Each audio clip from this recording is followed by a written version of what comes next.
Hi everyone, my name is awesome Karolína Fiedler and I welcome you to the 17th episode of my podcast. Today I'm gonna be reading about something that I read about before.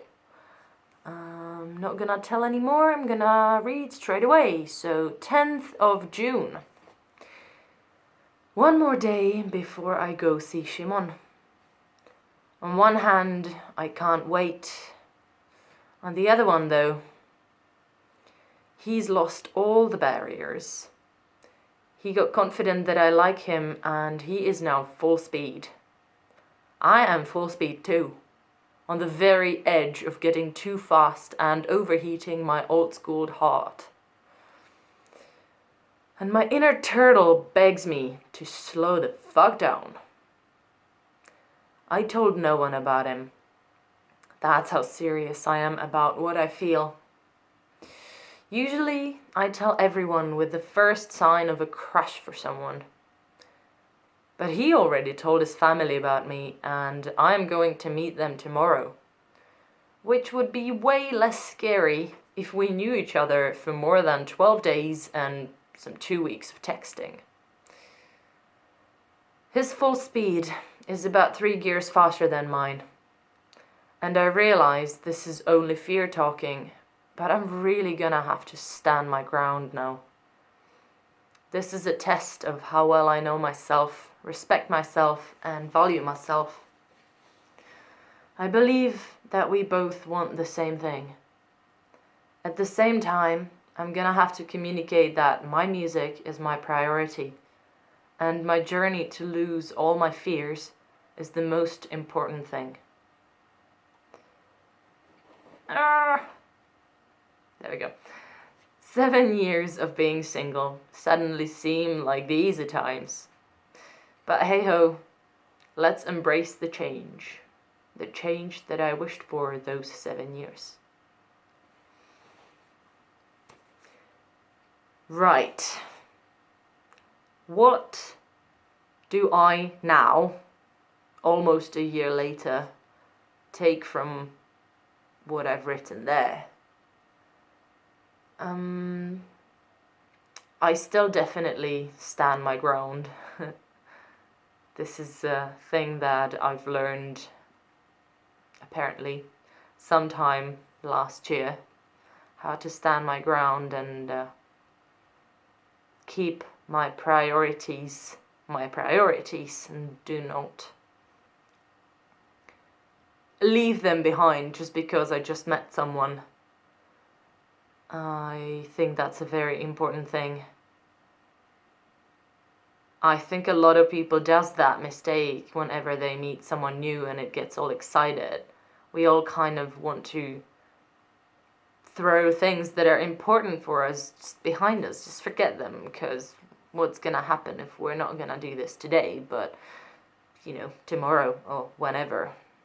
I think that's a very common thing in starting relationships. And another thing that kind of caught my attention in what I've written there last year, or like last June, is that thing where I said, and I realized this is only fear talking. But was it though? Was it only fear, or was it kind of that inner voice that we sometimes do not listen to, or we don't want to hear it because we want something so badly that we kind of ignore the signs or our own inner feeling, like the intuition, the deep inner self. Sometimes it's just our conscious minds talking, and if there is something that we really, really, really want in life and we get something that we think might be what we were looking for, we just go for it blindly. But then when we go for it and it does not feel great, we ignore that it doesn't feel great. I don't know if I'm making, I guess I'm making sense, right? It's just, like now I realize that it probably wasn't fear talking. It probably was my inner self telling me that maybe what I was looking for there wasn't really there. I just didn't want to see it. And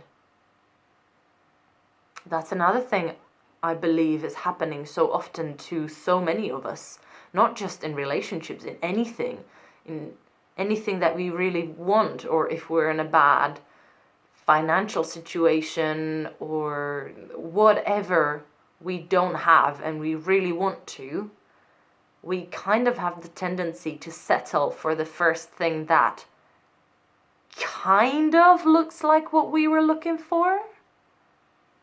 And we settle for the first thing that comes our way because it brings in comfort and it brings in this feeling that, maybe if I just take this, I don't have to search anymore for that real thing, the thing that will tick all the boxes that we wanted. We settle for the first thing that comes our way because we're sick of waiting, sick of searching, and sick of being uncertain. And I realize that I might sound really nasty here, like I hope that I don't sound nasty. I still think that Shimon is an amazing guy. I'm just saying that he wasn't the real deal for me. And that doesn't mean that he won't be for someone else. He very probably will be. But I just wanted to settle so badly that I was kind of ignoring this inner feeling that he is not the right guy for me. And I'm really, really happy that I've learned this lesson from this thing that have happened to me. I'm really grateful that I got to experience it.